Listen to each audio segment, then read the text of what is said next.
much, I feel no stress. Take one. Say your name.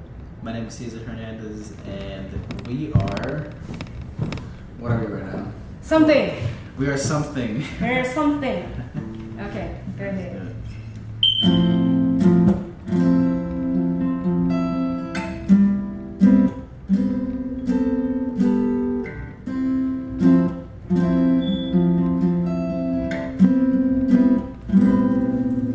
What does forgiveness smell like? It might be the smell of his breath when he kisses you while uttering the last apology after a broken promise. It smells like his cologne lingering on your skin. How deceptive it is. Not too strong, just enough to smell like a memory of his presence around you. Forgiveness fills the air with a scent known as absence, an amputated limb, a feeling of where it used to be. It's a phantom belief convincing you that it was all never in vain. Forgiveness smells like how self wishes to start over without feeling bad about it. So what do?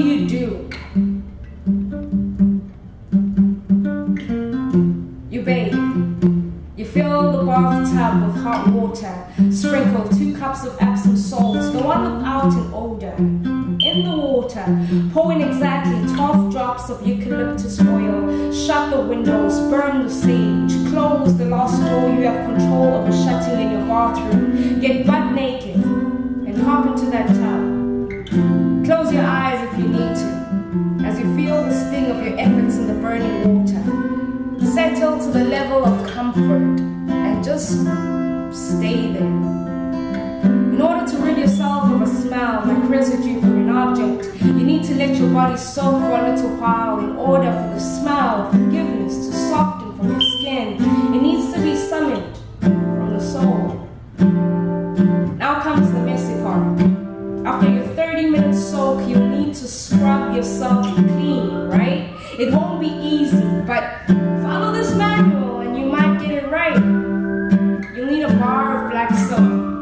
It is known to have properties that are deep cleansing, pulling out the dirt from the deepest of pores, so much so that you need vitamin E oil to moisturize your skin again. You will also need a sack. Yes, a sack. A loafer would be fancy, but an orange sack is what true scrubbing is about.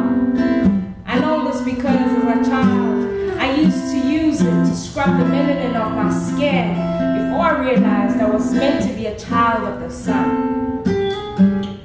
Now you take your soap, you rub it onto your sack, just enough to get the bubbles to emerge from the merge.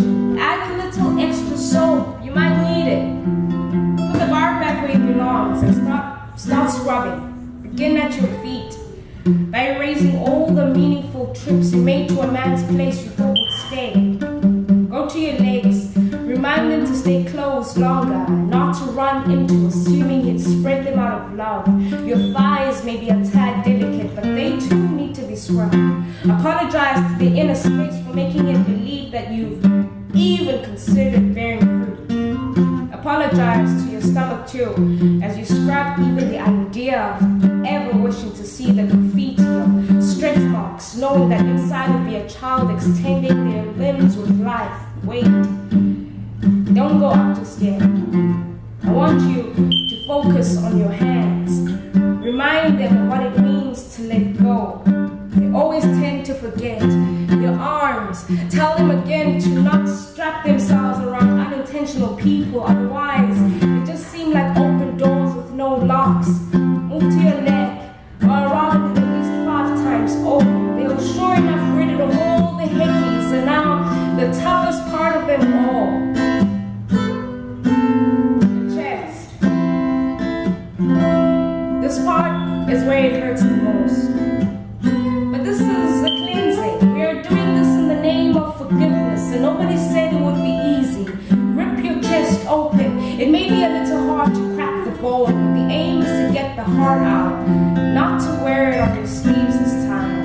You know what happened the last time? Once you have your heart out, scrap that motherfucker with every life in your body.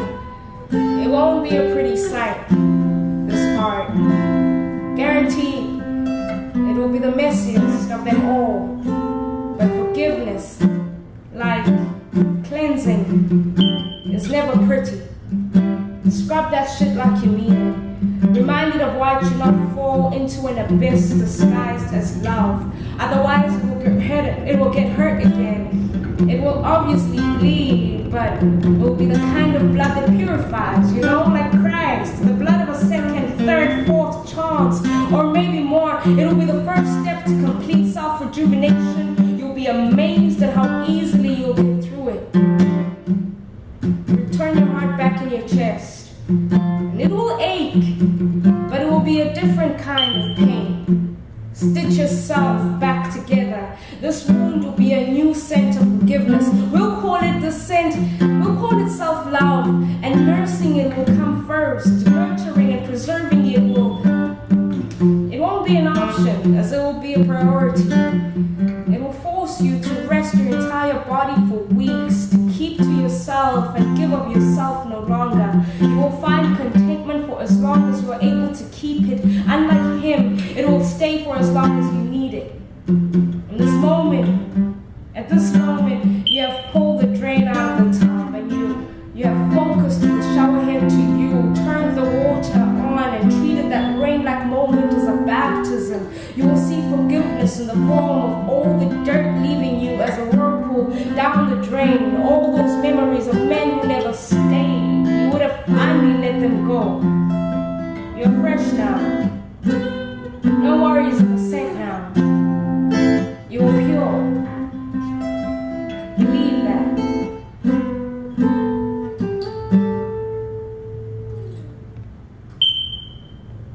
I like it. Oh, okay.